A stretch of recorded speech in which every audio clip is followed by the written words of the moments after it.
اللہ تعالیٰ نے ابو سفیان کو رضی اللہ عنہ کو اسلام قبول کروانا تھا، ٹھیک ہے نا. یعنی دیکھیے کتنا انٹرسٹنگ ہے کہ سم ٹائمز میں بھی آپ کو کوئی بندہ اینیمی نظر آئے اور وہ بڑا اسٹانچ اوپوننٹ ہو اسلام کا، لیکن یو نیور نو اللہ تعالیٰ نے آگے اس کے حق میں کیا لکھا ہوا ہے. یہ بات ہمارے لیے اتنی انکریجنگ ہے کہ کبھی کبھی ہم اپنے اسپاؤس کو، اپنے بچوں کو، اپنے بہن بھائیوں کو دیکھتے ہیں نا، ہم کہتے ہیں یار یہ ہوپ لیس کیس، یہ تو اینیمیز ہیں اسلام کے، یہ تو کلیئر کٹ اوپوننٹ ہے، ان کا تو حال ہی کوئی نہیں ہے، ٹھیک ہے. یعنی یہ کچھ نہیں ہو سکتا ہے 1 سال بعد 2 سال بعد ہو نوز کہ وہ آپ سے اچھے بہتر مسلمان بن جائیں، ٹھیک ہے. تو یہ ہمیں بڑی انکریجنگ بات پتہ لگتی ہے. تو بہرحال حضرت حذیفہ واپس آئے تو انہوں نے ایک سین بیان کیا، کہا کہ نبی صلی اللہ علیہ وسلم جو ہے وہ نماز میں کھڑے ہوئے تھے. آپ دیکھیں کہ یہ بھی ہمارے لیے کتنا موٹیویشنل ہے کہ دیکھیں ہم اتنی سہولتوں کے باوجود، میں اپنا تزکیہ یہ کرتا ہوں، میں جب یہ رات پڑھ رہا تھا تو لٹرلی میں نے اپنے آپ سے یہ پوچھا، میں سب سے پہلے اپنی بات کرتا ہوں، ٹھیک ہے، کہ سبحان اللہ اتنی سہولتیں ہیں، اے سی میں ہم سوتے ہیں، اچھے بستر پہ ہم سوتے ہیں، ونٹر ہو ہم رضائی لے کر سوتے ہیں، ہم انورٹر آن کر لیتے ہیں، اس کے باوجود ہم سے فرض نماز نہیں پڑھی جاتی. سبحان اللہ. اب دیکھیں نبی صلی اللہ علیہ وسلم ہنگر میں ہے، ایکسٹریم ہنگر میں، ایکسٹریم ونٹر ہے، ایکسٹریم کولڈ ہے. ایسی حالت میں تو ڈی موٹیویشن ہونی چاہیے، ایسی حالت میں تو بندے پہ سستی طاری ہونی چاہیے. لیکن جب حضرت حذیفہ واپس آئے کیا دیکھتے ہیں؟ نبی صلی اللہ علیہ وسلم نماز میں کھڑے ہوئے، تہجد میں بھی نفل پڑھ رہے ہیں اللہ کے نبی صلی اللہ علیہ وسلم.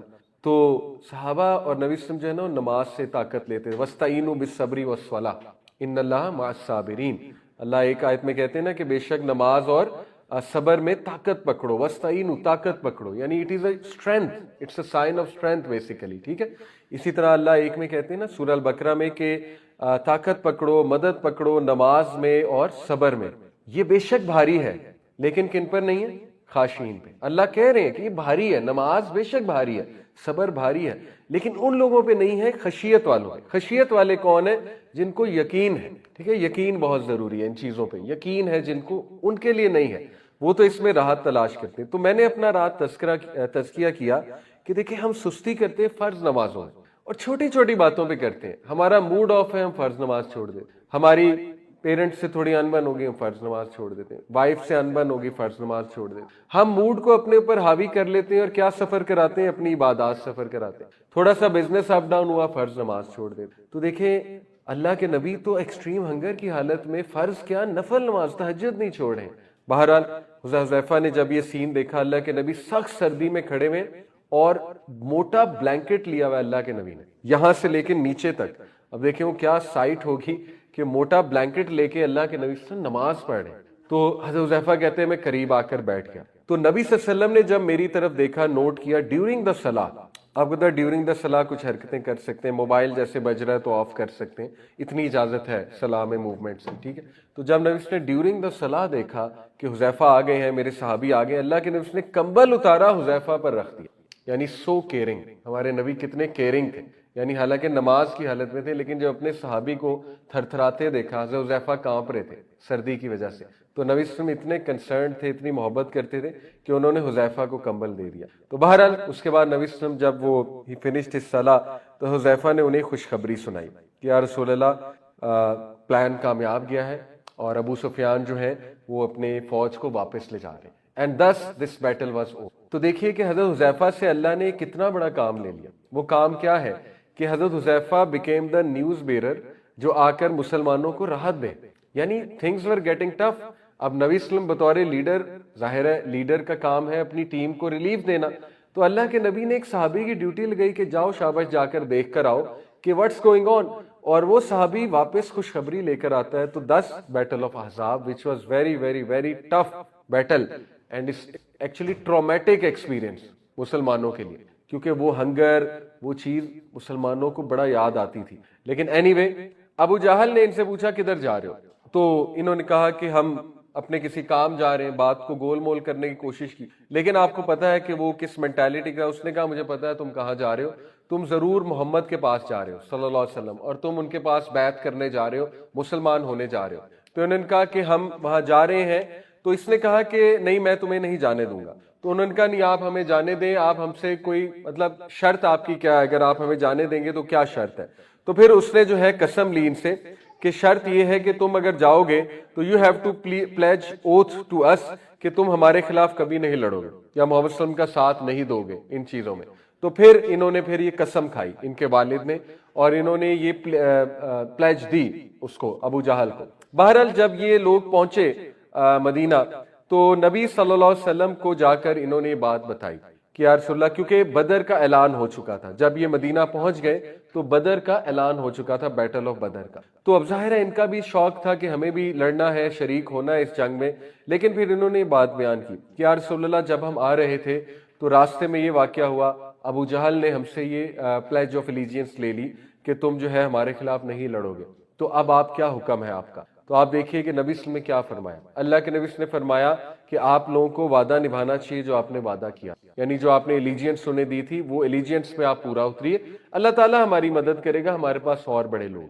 اس سے بڑا خوبصورت پوائنٹ جو ہے واضح ہوتا ہے, تھوڑا سا فقہی پوائنٹ واضح ہوتا ہے کہ کچھ ہوتی ہیں ریلیجس ایلیجینس, کچھ ہوتی ہیں پولیٹیکل ایلیجینس. اسکالرز یہ کہتے ہیں کچھ لوگ اگر ویسٹ میں رہ رہے ہیں ان کے کچھ پولیٹیکل ایسے رولز ہیں جو ٹھیک ہے, ایسے نہیں ہے کہ آپ مسلمانوں کے خلاف لڑو گے یا مسلمانوں کے خلاف جاؤ گے, لیکن یہ ان کی کنٹری کے کچھ لاز ہیں, کنٹری کے کچھ رولز ہیں, تو ایز مسلمز آپ کو ان رولز کو فالو کرنا چاہیے. آپ سمجھ رہے, یعنی کہ نبی نے انہیں بتایا کہ اگر تم نے دیکھو ایلیجینس کی تھی اور کوئی پیکٹ کر لیا تھا, ایون دو دشمن ہیں ہمارے, ابو جہل از کلیئر اینیمی, لیکن مسلمان جو ہے وہ وعدہ نبھاتا ہے.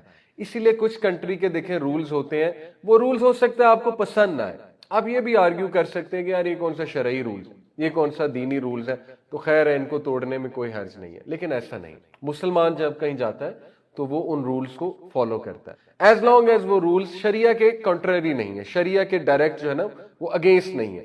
یعنی یہ والے رول نہیں ہے کہ when you are in Rome do as the Romans do, یہ رول نہیں ہے کہ اگر رومنز بیٹھ کے شراب پی رہے ہیں تو میں بھی پی لوں, یہ مطلب نہیں ہے اس رول کا obviously. ٹھیک ہے, تو یہ ان کے بارے میں پہلا واقعہ پتہ لگتا ہے. اس کے بعد جو ہے ہمیں دوسرا واقعہ پتہ لگتا ہے غزوہ احد کا, جو کہ بہت ہی ایمان افروز واقعہ ہے, اور ایکچولی یہ وہ مومنٹ ہے جب انہیں یہ ٹائٹل بھی دیا جاتا ہے اس واقعے کے بعد, اور ان کی خصوصیات اور واضح ہوتی ہیں. اصل میں واقعہ یہ ہے کہ ان کے والد جو ہے وہ کافی بوڑھے ہو چکے اور 80+ تھے غزوہ احد کے موقع پہ, اور حضرت Huzaifa was a young man energetic.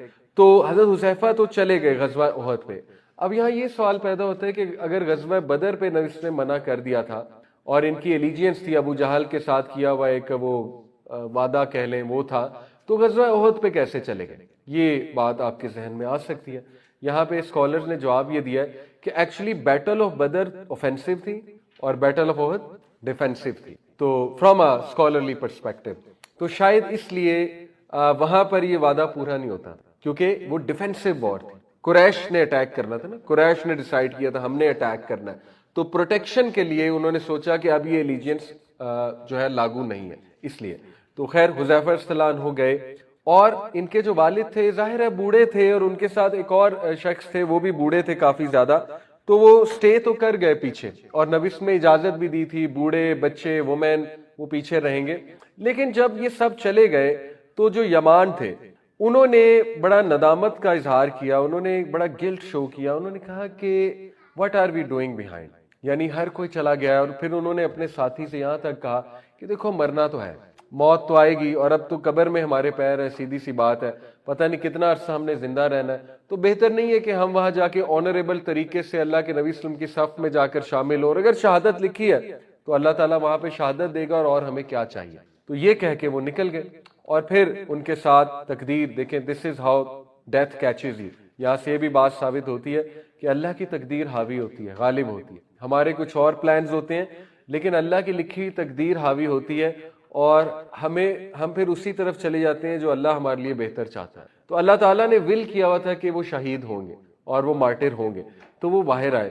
اور جب وہ غزوہ احد پہنچے تو اس وقت جو ہے ایک بھگدڑ مچی ہوئی تھی, اور آپ کو پتہ ہے بھگدڑ کی وجہ یہ تھی کہ خالد ابن ولید نے پیچھے سے اٹیک کر دیا, اور اس وقت بہت مٹی دھول اڑ رہی تھی, تو صحابہ کو سمجھ نہیں آ رہی تھی, اور ایسی مسٹیک ہوئی کہ یمان جو ہے وہ سامنے سے آ رہے تھے, تو صحابہ ایکچولی تھاٹ کہ خالد بن ولید کا بندہ, کیونکہ بہت زیادہ مٹی تھی, بھگدڑ تھی, شور تھا, تو دے ایکچولی اٹیک یمان. اور یمان جو ہے وہ کہتے رہے کہ نہیں میں تمہارا دشمن نہیں ہوں, اور حذیفہ نے ٹریک کر لیا تھا، تو حذیفہ دور سے he was shouting his lungs out کہ یہ میرے والد ہیں، یہ میرے والد ہیں، ان پہ نہ اٹیک کرو. لیکن اس وقت آپ کو پتا ہے بھگدڑ تھی، تو صحابہ کو سنائی نہیں دیا، اور حضرت یمان اس طرح سے وہاں پہ شہید ہو گئے. یعنی جیسے ہوتا ہے نا اون گول، فٹ بالرز اکثر اون گول کر دیتے، اسی طرح جو ہے مسلمانوں نے حضرت یمان جو ہے اس کے ہاتھوں سے شہید ہو گئے. اور یہ ایک بڑی ٹرامیٹک سائٹ، آپ سوچیں اللہ معاف کرے ہمارے والد ہماری آنکھوں کے سامنے انہیں کوئی مار دے، کتنا ٹرامیٹک سی ایک نوجوان کے لیے. تو میں آپ کو بتانے چاہ رہا ہوں صحابہ نے ایسا ایسا ٹراما دیکھا ہوا ہے. ٹھیک ہے، تو بہرحال حضرت حذیفہ کی آنکھوں کے سامنے انہیں مار دیا گیا. اور اس کے بعد جو ہے وہ جب بیٹل اوور ہوئی تو بہت افسوس کا اظہار کیا گیا. نبی صلی اللہ علیہ وسلم نے انہیں بلایا، اللہ کے نبی صلی اللہ علیہ وسلم نے جب یہ بات شروع کی تو آپ حضرت حذیفہ رضی اللہ عنہ کا ظرف دیکھیے، انہوں نے ایگزیکٹ وہ آیت کوٹ کی سورہ یوسف کی جو حضرت یوسف نے کہا تھا اپنے بھائیوں کے بارے میں کہ آج کے دن ان پر کوئی وہ نہیں ہے بلیم اور میں انہیں معاف کر. ایگزیکٹ وہ آیا کوٹ کی، یعنی وہ نالجبل بھی تھے. اس سے ثابت ہوا انہیں سورہ یوسف بھی پتا تھی. تو اللہ کے نبی صلی اللہ علیہ وسلم بہت خوش ہوئے اس بات پہ، یعنی اتنا جگرا ہے اس کا. تو انہوں نے باقاعدہ کہا کہ یہ میرے بھائی ہیں، ان کو تو نہیں پتا تھا نا کہ آگے میرے والد ہیں، تو ان سے مسٹیک ہو گئی، تو آج ان پہ کوئی بلیم نہیں ہے، میں ان کو معاف کر. اور انہوں نے اللہ کی قدر کو قبول کر لیا. اور یہاں تک کہا کہ دیکھیے میرے والد کی نیت کیا تھی، شہادت، تو شہید ہو گئے، اللہ تعالیٰ نے انہیں شہادت دے دی. He got what he came for, تو اللہ تعالیٰ کی تقدیر بھی تھی. ٹھیک ہے، تو اس سے یہ بھی بات ثابت ہوتی ہے. دیکھیے میں آپ کو ایک بہت بڑا رول بتاتا ہوں جو مجھے ایک اسکالر نے سمجھایا تھا. تقدیر کا جو کانسیپٹ ہے نا، actually it's good for you. Actually یہ ہیلنگ ہے تقدیر. اس کو لوگ تھوڑا اپوزٹ لیتے ہیں، تھوڑا نیگیٹو لیتے ہیں. لوگ کیا کہتے ہیں، لوگ یہ کہتے ہیں کہ دیکھو جی یہ تو تقدیر تھی تو میرا اس میں کیا قصور ہے، تھوڑا سا نیگیٹو لے لیتے ہیں. نہیں، ایسی بات نہیں ہے. دیکھیں اللہ سبحانہ و تعالیٰ قرآن میں سورہ حدید میں آئی تھنک آیت نمبر 23 اور 24 ہے، اس میں اللہ تعالیٰ کہتے ہیں کہ کوئی مصیبت نہیں آتی تم پر الا یہ کہ اللہ تعالیٰ نے ایک کتاب میں درج کی، لوح محفوظ میں. ٹھیک ہے، اور پھر اگلی آیت میں اللہ تعالیٰ بڑی انٹرسٹنگ بات ہمیں بتاتے ہیں، وہ یہ ہے کہ یہ تمہیں اس لیے بتایا جا رہا ہے تاکہ تم غمزدہ نہ ہو اس چیز پہ جو تمہارے ساتھ ہو گئی. اب دیکھیں یہ تھیراپی ہے. یہ تھیراپی کیسے ہے میں آپ کو بتا دوں. مسلمان جو ہے نا ٹراما سے بچ جاتا ہے، یہ بات کر کے، یہ تو لکھا ہوا تھا، بہت خوبصورت بات ہے. ٹھیک ہے، میں آپ کو سمجھاتا ہوں تھوڑا سا اور. لیکن کون یہ کوٹ کر سکتا ہے، یہ بھی بڑا امپورٹنٹ پوائنٹ ہے. اب آپ یہ کوشچن کر سکتے ہیں کہ نہیں جی دیکھیں اس طرح تو ایک مرڈرر، ایک کلر، جیسے مثال کے طور پہ آج نیتن یاہو جو ہے، جو پتہ نہیں کتنے بچوں کا قاتل ہے، کتنے لوگوں کا قاتل ہے، Israeli prime minister, he can get away with this. وہ کہہ سکتا ہے یہ تو اللہ نے لکھا ہوا ہے، میں نے مارنا ہے بچوں کو، تو میرا اس میں کیا قصور ہے. ٹھیک ہے، he can get away with this. اسی طرح آپ کہہ سکتے ہیں جی میرے ساتھ کسی نے گھپلا کر لیا، میرے 1 کروڑ روپے لے کے چلا گیا، آگے سے وہ کہا یہ تو اللہ نے لکھا ہوا تھا، میں نے تو نہیں کیا، یہ تو لکھا ہوا تھا تمہارے 1 کروڑ روپے جانے ہیں، تو بس میں تو صرف ایک کریکٹر ہوں.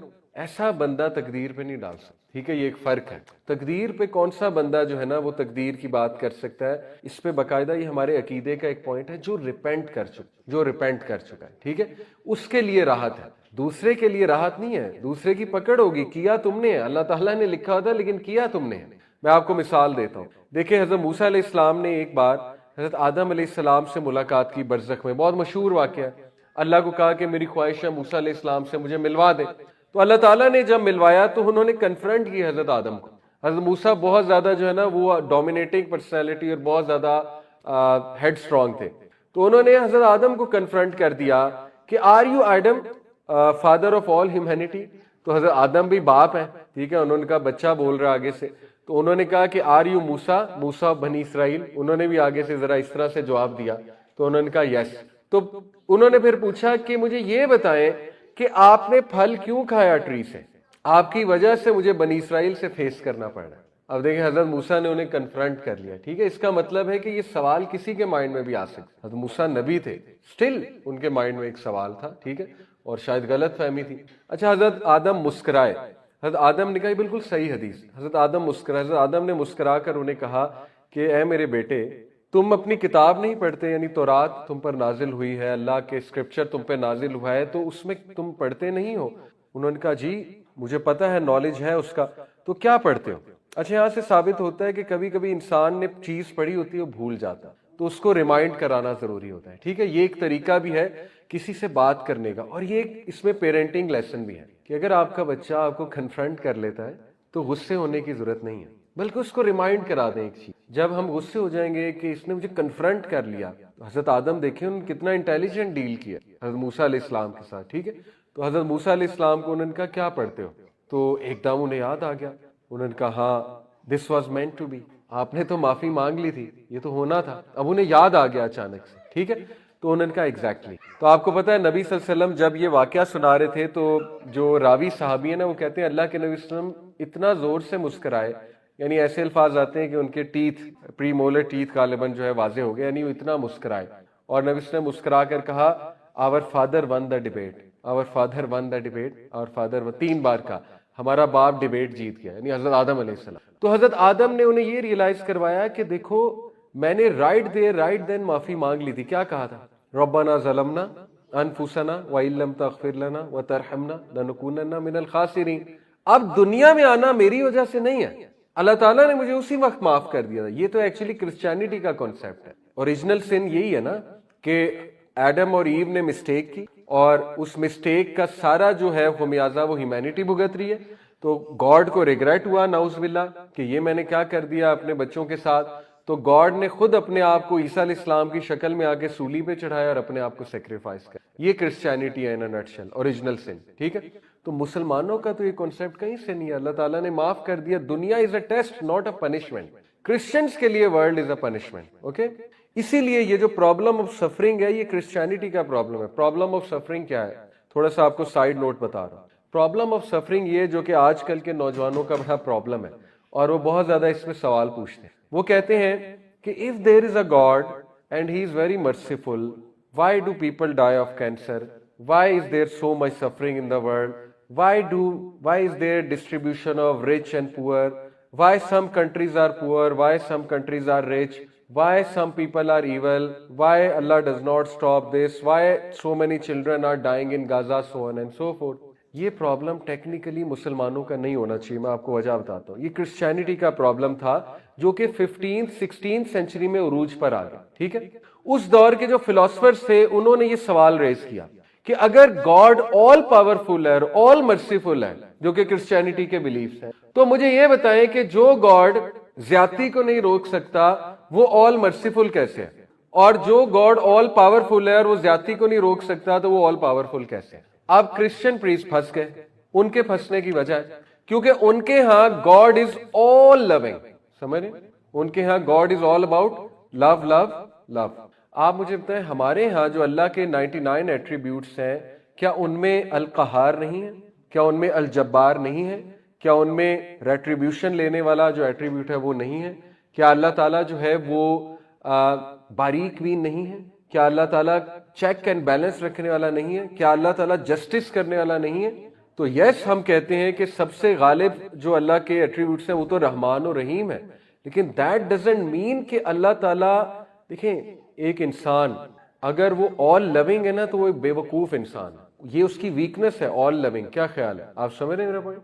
اگر ایک انسان آل لونگ ہے, اسے غصہ بھی نہیں آتا, اس کی کوئی غیرت بھی نہیں ہے, اس کے کوئی حقوق ضمن کر جائے اسے غیرت نہیں آتی, اس کے فیملی والوں کو کوئی کچھ کہہ جائے اس کو غیرت نہیں آتی, اس کی ماں کو کوئی گالی دے جائے اس کو غیرت نہیں آتی, تو ہی از اے فول. تو آپ کیا سمجھتے ہیں گاڈ فول ہے؟ گاڈ کے لاز بریک ہوں گے, گاڈ کے ساتھ شرک کیا جائے گا, گاڈ کا کہنا نہیں مانا جائے گا, تو آپ کیا ایکسپیکٹ کرتے ہیں کہ گاڈ از آل دس لوی do we Sassi type of character? کہنا نہیں چاہیے اللہ معاف کرے, اور بس he loves everyone and he will forgive everyone and things like that. تو ظاہر ہے کہ یہ کرسچینٹی کی جو کانسیپٹ ہے وہ فلاڈ ہے. دیٹس وائی ان کے پاس آنسر نہیں تھا کہ ہاں بات تو صحیح ہے, اف گاڈ از آل لونگ تو یہ چیزیں کیوں ہو رہی ہیں. دیکھیے اللہ تعالیٰ, ہمارا جو کنسیپٹ ہے اللہ تعالیٰ کے بارے میں وہ کیا ہے کہ اللہ تعالیٰ از آلسو الحکیم, آل وائز, اور اللہ تعالیٰ نے فری ول دی ہے, فری چوائس دی ہے انسانیت کو. اللہ تعالیٰ نے ایک ٹیسٹ اور ٹرائل کے لیے بھیجا ہے, ٹھیک ہے. ہمارا یہ کانسیپٹ ہے. کرسچینٹی اس لیے پھنستی ہے, کرسچنز کیوں پھنستے ہیں اس بات پہ, پرابلم آف سفرنگ پہ؟ کوئی بتائے گا؟ سوچیں کیوں پھنس جاتے ہیں. جب ان کے فلاسفرز نے سوال کیا پریسٹ سے کہ بتاؤ سفرنگ کیوں ہے, تو وہ کیوں پھنس گئے؟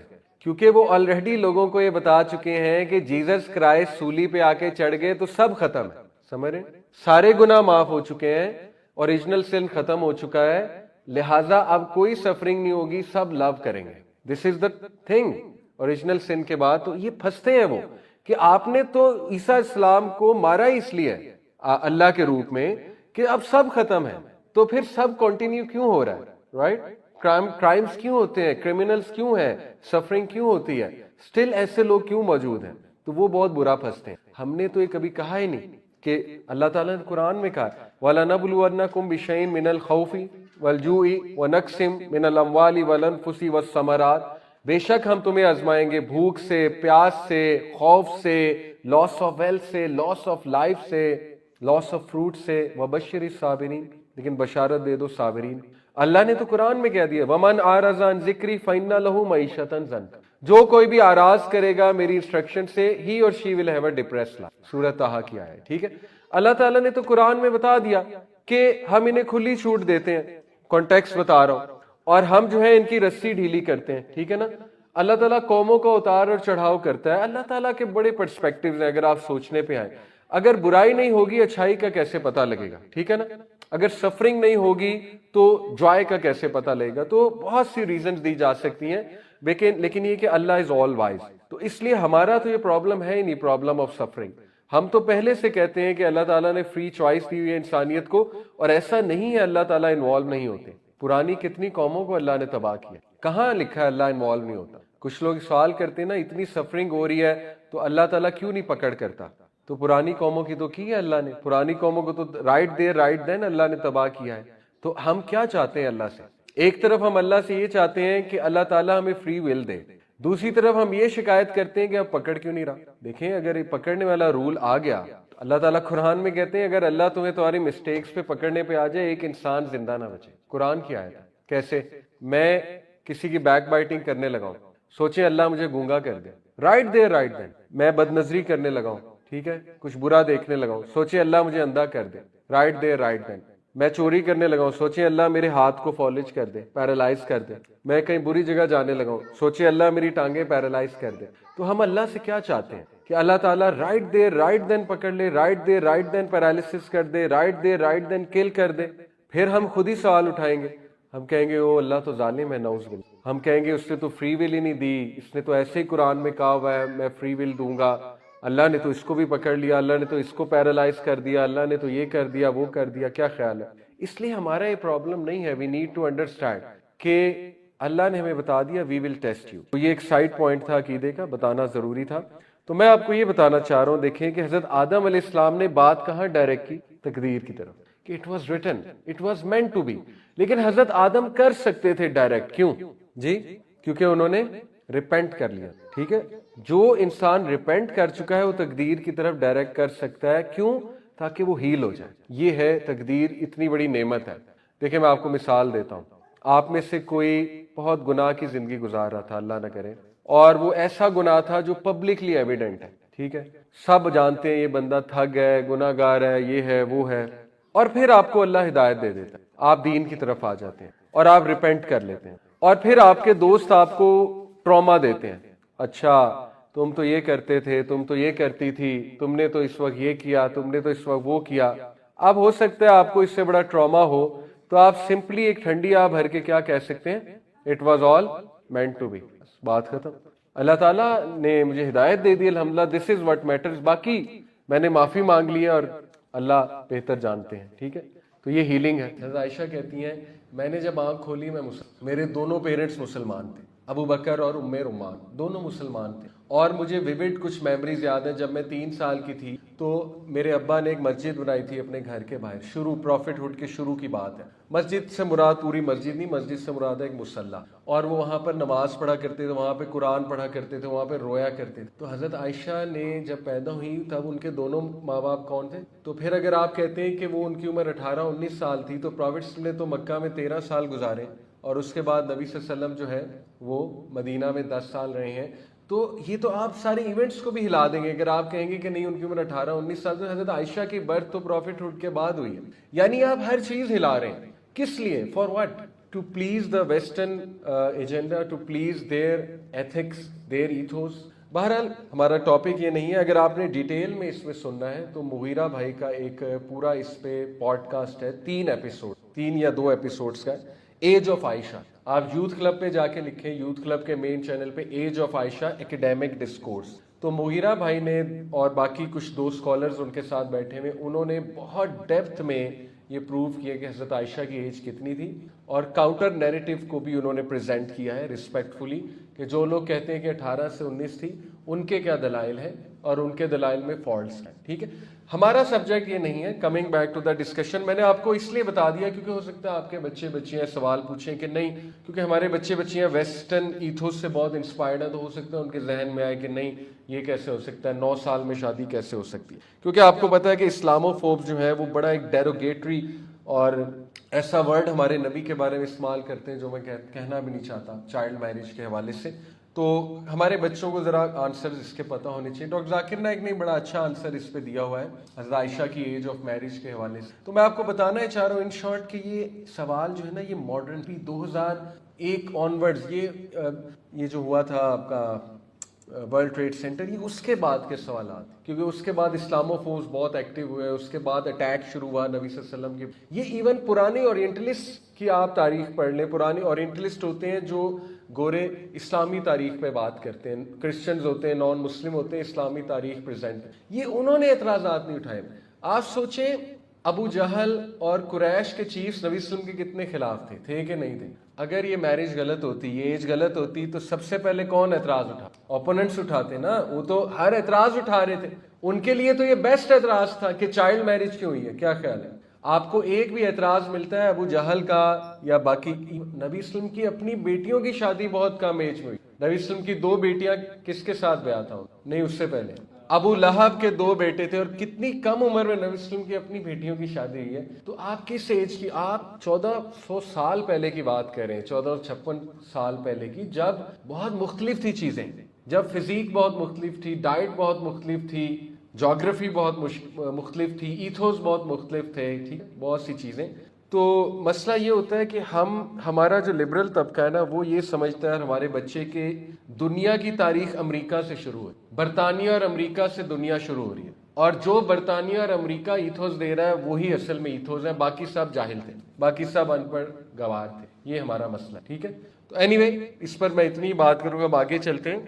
اور ان شارٹ میں نے آپ کو بتایا کہ ساری سیرہ، چین آف ایونٹس اور سیکوینس آف ایونٹس کو آپ ہلا دیں گے، آپ پوری حدیث کو چیلنج کر دیں گے اگر آپ ایج آف عائشہ کو challenge. So this is the most I can say. Coming back to the topic, حضرت عائشہ صدیقہ رضی اللہ عنہا.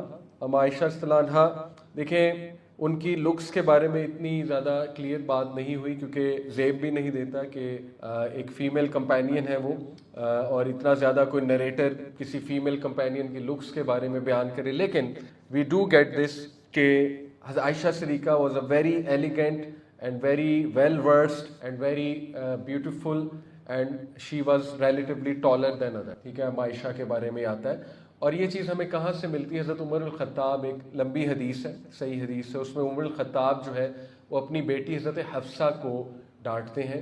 کس بات پہ؟ حضرت عمر ایک دن بڑے غصے میں آتے ہیں حضرت حفصہ کے گھر. حضرت حفصہ بھی آپ کو پتہ ہے کہ امہات المومنین میں سے. تو وہ اپنی بیٹی سے کہتے ہیں کہ میں نے یہ سنا ہے کہ تم رسول اللہ صلی اللہ علیہ وسلم سے جب ناراض ہوتی ہو، یعنی جب ہسبینڈ وائف کی کچھ لڑائی ہوتی ہے، تو تم ان سے بات نہیں کرتی ساری رات. کتنا نیچر، وہ نبی وسلم کی وائفز ہیں اور بڑا ہیومن سائڈ ان کی نظر آ رہی ہے ان وائفز. تو تم ساری رات ان سے بات نہیں کرتی، از دیٹ ٹرو؟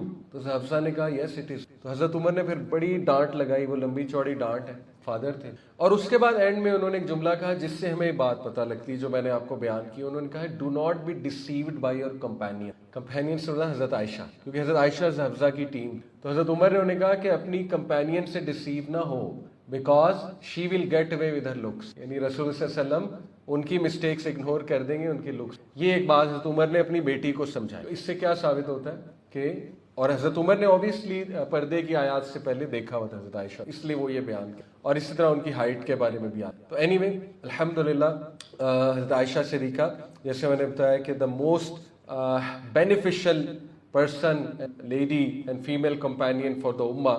سب سے پہلے آپ سامنے رکھتا ہوں کہ اسکالرز نے اور صحابہ نے حضرت عائشہ کے بارے میں کیا کہا اور اہل بیت نے کیا کہا. کیونکہ انفارچونیٹلی دیکھیں، میں بہت کھل کے بات کروں گا کہ اہل تشیع کی طرف سے بہت سی باتیں آتی ہیں، اور ان کے عقائد کے حوالے سے ہمیں بڑے اختلافات ہیں اور وہ باتیں بھی بہت زیادہ اپنے عقائد کے حوالے سے، لیکن ہمیں سب سے زیادہ جو چیز ہرٹ کرتی ہے ان کی طرف سے حضرت عائشہ کے اوپر باتیں. اس کی وجہ یہ ہے کہ حضرت عائشہ کا سٹیٹس اتنا کلیئر ہے، اتنا کلیئر ہے. قرآن میں سورہ نور کا پہلا پیسج حضرت عائشہ کی انوسینس کے بارے میں ہے، صحابہ کے، اہل بیت کے اوپینینز حضرت عائشہ کے بارے میں ہے، نبی صلی اللہ علیہ وسلم کی اپنی محبت حضرت عائشہ کے حوالے سے ہمارے سامنے ہے، اور اس کے بعد ایسی باتیں، اس کے بعد ایسے الزامات لگانا. اینی وے ایکسٹریم سیکٹس ان میں جو ہے وہ ایسی باتیں کرتے ہیں. تو میں آپ کے سامنے انشاءاللہ سب سے پہلے صحابہ کے اوپینینز اور اسلاف کے اوپینینز، پائس پیڈیسیسر جو گزرے ہیں، تابعین، تبع تابعین، اور اہل بیت کے اوپینین حضرت عائشہ کے بارے میں. اوکے،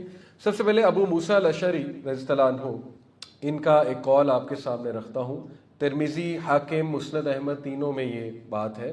وہ کہتے ہیں whenever we the companions of the messenger of Allah sallallahu alaihi wasallam encountered any difficulty in understanding a matter, especially fiqh related, inheritance related, we would ask Aisha and always found that she had the knowledge. ہم ہمیشہ عائشہ سے پوچھتے تھے اور ان کو ان کا knowledge ہوتا ہے، اسپیشلی انہیریٹنس. حضرت عائشہ خود اپنے بارے میں کہتی ہیں کہ نبی صلی اللہ علیہ وسلم نے ان کو کہا، حضرت عائشہ کو، او عائشہ، جبرائیل کنویز ہز سلام ٹو یو. صحیح بخاری اور صحیح مسلم، حضرت جبرائیل تمہیں سلام کیا. اس کے بعد موونگ آن، تابعین، سیکنڈ جنریشن جو صحابہ کے اسٹوڈنٹس تھے، ان میں عطا ابن ابی رباح، a great scholar of مکہ، ان کا ایک قول ہے. وہ کہتے ہیں عائشہ رضی اللہ عنہا was the most knowledgeable among people, not women, among people, the best in giving fatwa.